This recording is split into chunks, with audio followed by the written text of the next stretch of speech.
નમસ્કાર મિત્રો, સ્વાગત છે તમારું માર્કેટ બુલેટિનમાં। આજે 12 મે 2026 અને મંગળવારના આજના કોર્પોરેટ અપડેટ્સમાં તમારું સ્વાગત છે।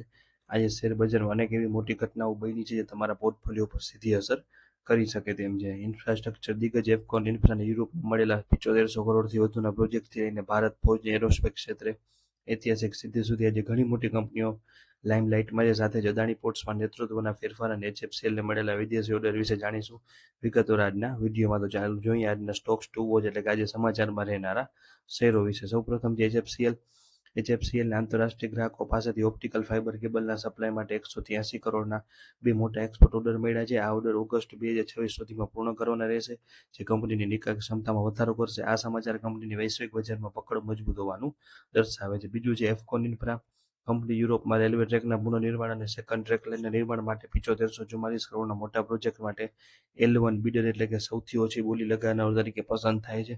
આ એક વિશાળ પ્રોજેક્ટ છે જે કંપનીના ઇન્ફ્રાસ્ટ્રક્ચર પોર્ટફોલિયોને વૈશ્વિક સ્તરે મજબૂત બનાવશે। ત્યારબાદ છે ભારત ફોર્જ એમ્બ્રેર સાથે એરોસ્પેસ સેક્ટર માટે લેન્ડિંગ ગિયરના ઉત્પાદન અને સપ્લાય માટે લાંબા ગાળાનો કરાર કર્યો છે। આ કરાર સાથે તે એમ્બ્રેરની વૈશ્વિક સપ્લાય ચેનમાં જોડનારી ભારતની પ્રથમ કંપની બની ગઈ છે। આ પગલું કંપનીના હાઈટેક મેન્યુફેક્ચરિંગ સેક્ટરમાં ગ્રોથ માટે મહત્વનું છે।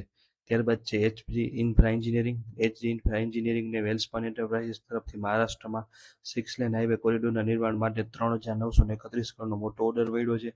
આ પ્રોજેક્ટમાં હાઈવે બનાવવાની સાથે જૂના રસ્તાના સુધારાનું કામ પણ સામેલ છે। આ ઓર્ડર કંપનીની ઓર્ડર બુકને મજબૂતી આપે છે। ત્યારબાદ છે અદાણી પોર્ટ્સમાં નેતૃત્વમાં ફેરફાર થયો છે, જેમાં સીઈઓ પ્રણવ ચૌધરીએ 31 મેથી રાજીનામું આપ્યું છે। તેમના સ્થાને 1 જૂનથી નીરજ બંસલ નવા સીઈઓ તરીકે કાર્યભાર સંભાળશે। કંપનીના મેનેજમેન્ટમાં ફેરફાર નવી વ્યૂહરચના તરફ સંકેત આપે છે। ત્યારબાદ છે ગ્રો એટલે કે બિલિયન બ્રેન્ડ્સ ગેરેજ વેન્ચર્સ એટલે કે સ્ટોક બ્રોકર ગ્રો માર્કેટ અહેવાલો મુજબ ગ્રોના 3 મોટા રોકાણકારો પીક એક્સવી પાર્ટનર્સ, વાય કોમ્બિનેટર અને રિબિટ કેપિટલ આશરે $500 મિલિયન હિસ્સો બ્લોકટેલ દ્વારા વેચવાની યોજના બનાવી રહ્યા છે। આ એક મોટો સોદો છે જે ફિનટેક સેક્ટરમાં રોકાણકારોનું ધ્યાન ખેંચશે। ત્યારબાદ અન્ય મહત્વના સોદાની વાત કરીએ તો એનઆરબી બેરિંગ્સ પ્રમોટર એન્ટિટીએ 46.6 કરોડમાં 1.45% હિસ્સો વેચ્યો છે। વેલ્યુ 360 કોમ્યુનિકેશન એટલે કે વેલ્યુ 360 કોમ્યુનિકેશન, નિયો એપ્સ અને નવા ગ્લોબલ ફંડે કુલ મળીને 4.5 કરોડથી વધુના શેર ખરીદ્યા છે। અને વિન્ડસર મશીનમાં કંપનીએ થાણેમાં પોતાની મિલકતના વેચાણ માટે 162 કરોડનો એમઓયુ કર્યો છે।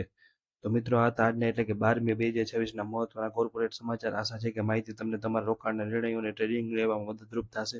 જો તમને આ વિડીયો ગમ્યો હોય તો લાઇક જરૂર કરજો અને શેરબજારની આવી દરરોજ અપડેટ્સ માટે અમારી ચેનલને સબસ્ક્રાઇબ કરવાનું ભૂલતા નહીં અને ખાસ બેલ આઇકોન દબાવી દેજો। ખાસ નોંધ કે આ વિડીયો માત્ર શૈક્ષણિક હેતુ માટે છે અને અહીં આપવામાં આવેલી માહિતી રોકાણની સલાહ તરીકે ન ગણવી। શેરબજારમાં રોકાણ જોખમોને આધીન છે, તેથી કોઈ પણ સ્ટોકમાં રોકાણ કરતા પહેલા તમારે નાણાકીય સલાહકારની સલાહ લેવી જરૂરી છે। ફરી મળીશું નવા અપડેટ સાથે। આભાર।